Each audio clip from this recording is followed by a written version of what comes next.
Hello everyone. Today I'm going to be doing an introduction to the German longsword. Now when we say German longsword, I mean yes, this is a German longsword, but it's also a fighting style. So when we say the German longsword, a lot of times we're referring to the fighting style of Johannes Lichtenauer, who lived around the 1400s, and he left us a manual that details his fighting system. Now, just because we refer to this as the German longsword doesn't mean that Germany was the only place where this was used. It's just, it's one of those things where that's what we call it today because of the manual that's been left to us. It was written in German. It was, by a German, so it's kind of carried over. There is an Italian master called Fiore that also, used a similar sword and similar fighting style as well. In fact, you'll find that most two-handed sword techniques, whether they be German or Italian or Japanese, are going to be very similar. And the reason for that is, when your hands are, together, there's only so many ways that, your body can move, So any two-handed fighting style is going to be very similar. The thing I like about the system of Lichtenauer is that it's a very easy system to learn. Okay, and now I shouldn't say that it's easy. I should say it's easier as compared to the Italian system or the Japanese systems. So it is an easier system to learn. The way he gives it to us. Now, one of the things I want to show you is I have here two similar swords. Okay, but as you can see between these swords, even though they're about the same length, if you look at the blades, this blade is a lot more tapered than this one. Okay, this is a lot wider. Okay, this blade, this a little bit more blade heavy. This is the type of sword that you would take into battle. Okay, especially if you're fighting opponents in leather or armor. Okay, this is the type of sword that would be used in duels. Okay, so especially around the 15th century, where you have towns and cities sprouting up all over Europe, you're seeing a lot of dueling within those towns and cities. People are wearing less armor, so they're carrying and they're using lighter swords. All right, so moving into the system itself, the basis of the system is that it uses 4 guards, okay, and the strikes basically transition from one guard to another. All right, and in between you make a strike. So for example, okay, you got a high guard here. You got a low guard here, okay? So from your high guard, you transition to your low guard, okay? And you make a strike in between. So I'll do it again further out here. So you got a high guard, okay? You strike, right? And you get to your low guard, okay? From here, you can cut, right? And that'll bring you to another guard over here, okay? And from here, let's say you can thrust, pull back, end up in another guard here, okay? So that's the basis of the system. So now let's go into a little bit more detail. The four guards. Okay, you got a high guard. Okay, which Lichtenauer calls Von Tag, which means from the roof. Okay, so basically, it's a high guard basically. Some people will carry it a little bit lower. Some people will carry it way high. Okay, even like up here. It can be up by the ear. And there are different variations that we see in the manual. I prefer a comfortable stance like this that you can stay for in a long period of time, okay? So the next is your low guard, okay? So it's a low guard. He calls it Alber, which means it's a fool's guard. We're not exactly sure why he calls this a fool's guard. We suspect because it's basically an imitation, okay? By holding the swords low, it makes you open, seem open, but from here, it's very easy to transition up to a guard or, come up to another guard, okay? So that's your low guard, okay, the Alba guard. Then basically you have the hanging guards, okay? So, Lichtenauer calls this the ox because basically that looks, I'll do it from this side, that looks like the horn of an ox, okay? So he calls this the ox guard, but basically I call this a hanging guard, okay? And you can have this basically on the right side, or you can have it on the left side, okay? Well, what you can do is you can transition from one side to the other, okay, and make a strike in between, okay? So that's your ox guard, okay, over here. Right, and then you have your side guard, okay? It's basically you're holding it here. You can either have it on the right side, or you can have it on the left side, okay? And again, basically what you can do is, from here, you can transition with a cut from one strike to the other, okay? Now, one of the things that I'll point out in the system, they use what we call a slope step, which is basically stepping offline as we make a lot of these cuts. So from a high guard to a low guard, I'm stepping offline, okay? Again, you can also make that high guard on this side. Okay, again, as you cut, you're stepping offline, okay? And from here, you can come up to this guard, okay? So so those are your 4 main guards. There are some other guards, one of which is the long point, okay? It looks like this from the side. Okay, your long point. And with the long point, there's 2 uses of it. It can be used as a defensive guard because basically if you're sticking the sword out there, somebody basically needs to move that point out of your way, out of their way, in order to attack you, okay? Now there's also a system of fighting from the long point that Lichtenauer mentions later in his verses. He calls it Sprechfenster, okay? So basically what he's looking to do here is basically he's moving the sword from side to side, and what you're trying to do is you're trying to catch the opposing blade, okay? This is what he called the weaker the blade. This is what he called the stronger the blade, okay? The weaker the blade, basically the tip, okay, was faster, okay? The stronger the blade, which is back here, is stronger, okay, but slower.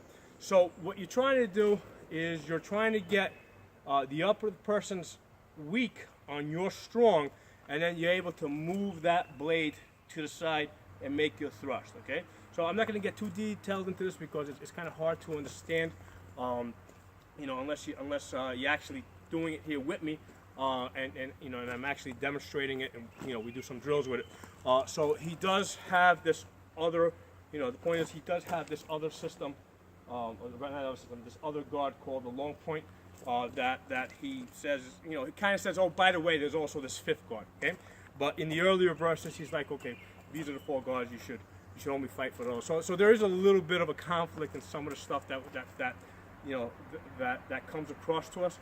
It might be that, maybe we're misinterpreting his words, because remember, it's a manual, so it was handwritten, in the 1400s. So and it could have very well been written over a long period of time. He might have started it at one point and then added verses, at later points in his life. So we don't know, we don't know how, at what point in time all this stuff came together.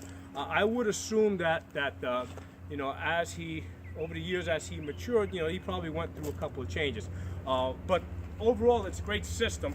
And for the most part, the stuff within the system works very well together. So anyway, so we got the 4 guards, okay? We got the high guard, we got the low guard, we got the hanging guard, you got the side guard, okay? So now let's talk about the cuts, okay? He's got 5, what he calls 5 master cuts, okay? The first one we already introduced, which is basically the Zornhau, which is basically a strike of wrath, okay? All right, strike of wrath, okay? And you can do it from the other side as well. Strike of wrath, okay? In the system, basically, it focuses on a right-handed fighting. So he assumes that you are right-handed. I have played around with the left hand. Here's the thing. I mean, you can amend the system to make it work for a left-handed fighter, but now you're getting away from the historical stuff, okay? So I like to keep a clear distinction over what is historical and what I've changed to make work for me, okay? So right now I'm just going to be covering the historical stuff, the stuff that comes through in the manuals, okay? So this is our Zornhau, our strike of wrath, which is basically a diagonal cut, okay? The other cut that he mentions is the Zornhau, which is basically it's a side cut, okay? Okay, and then from there you can also take it to the other side, okay? So it's a high side cut. Then the other cut that he has is what he calls the Shielhau, which is basically he's flipping over the blade, okay, from here. As he steps to the side, he flips over the blade on the back edge and cuts straight down and comes into that side guard. The point is always facing at your opponent. It's always threatening, okay? So that's our Shielhau right there. Then the other one he has is the Scheitelhau, which is basically a high cut to the top of the head, okay? High cut to the top of the head. I'll do it from this side, okay? A high cut to the top of the head, okay? And then finally he has what he calls the Krummkopf, okay, which is basically a crooked, what he calls a crooked strike. And basically what you're doing is you're stepping off to the side and making a downward cut to the person's hands, okay? So stepping off to the side, making a cut to the person's hands. In practice, I should say not in practice, in sparring, I have found the version, because he has two versions of this. One where you're cutting directly to the person's hands. The other one where you're beating the person's blade down and then striking to his head. So basically, I find that more effective. So beat the blade, turn the blade over, and cut to the head. Okay. So that's the version of the Krummkopf that I find more effective. Okay. Now, I actually do tournaments and competitions. Okay. When I do tournaments, what I'm basically using is this rattan sword. Okay. And the cool thing about this sword is it's got a steel crossguard and it's got a pommel over here, so it's going to be balanced, you know, just like a real sword. Okay, you know, so this is what I compete with, and we are hitting at full power and full speed. Okay, this is the helmet that I use. This one weighs about, I think it's a 7.5, almost 8-pound helmet. You know, basically, as you can see, there's like dents on it. You know, because we are hitting at full power, full speed. So you know, that's where I get to practice a lot of this stuff. Okay. Now the cool thing is, okay, so we talked about the medieval stuff. The cool thing is that a lot of this stuff actually transitions over to modern day knife fighting. Okay. You know, here I got typical bowie knife, right? So basically, you know, the thing with the German system is that you're moving in a very natural motion. Okay. You know, so you're cutting like this, cutting up like this, cutting to the side like this, cutting back like this, okay? So all the stuff with the longsword can transition to a blade, including the stabs, okay? Diagonal cut, okay? The only difference is that with the blade, see, with the longer blades, what happens a lot of times like when I make my you know, in practice, we're cutting straight to the ground. In actual fighting, what's going to happen is the blade's going to meet here at the long point, okay, which is, you know, that fifth guard that you're always going to end up in a lot. So once the blade meets here, okay, the swords basically are going to come to a stop. So there's a lot of stuff in the system about fighting from the bind, basically, or where the swords are crossed. Okay, so when the sword meets here, okay, you know, the easiest, you know, one of the things that he recommends is either thrusting, you know, or stepping in so that you're blocking with this part of the sword and then striking with that part of the sword to the head. Okay, so the point is with the longer blades, you're usually your first strike is going to meet the other person's blade. Okay, now with the knife. Okay, when you're using the knife, what's happening is I'm not aiming with the first cut I might be aiming for the guy's blade. Okay, but from there my second cut is going to be to the hands. Okay, so basically I'm looking to disarm the person. With knife fighting in particular, you don't want to get inside, because inside, basically both guys end up dead. Okay, so the safest way to knife fight is to disarm. And the easiest way to disarm is to strike the hands really hard, okay? So all of that stuff transitions very well here, where you're meeting the blade here, stepping to cut, to cut at the hand. Hopefully they'll drop the blade. From this position now, you know, you can either, you know, because from this position you can either thrust, or you can continue to one of the other strikes. You know, you might step, bring the blade on this side, thrust from that side. Okay, so that's one of the cool things I find about the German longsword system. That even though it's a medieval system, a lot of stuff transitions over to modern day knife fighting. And the cool thing about it is that it was tested in battle. Okay, like nowadays a lot of stuff. I mean, yes, we use knives in combat, but their focus is not. The focus of modern day combat is not knife use.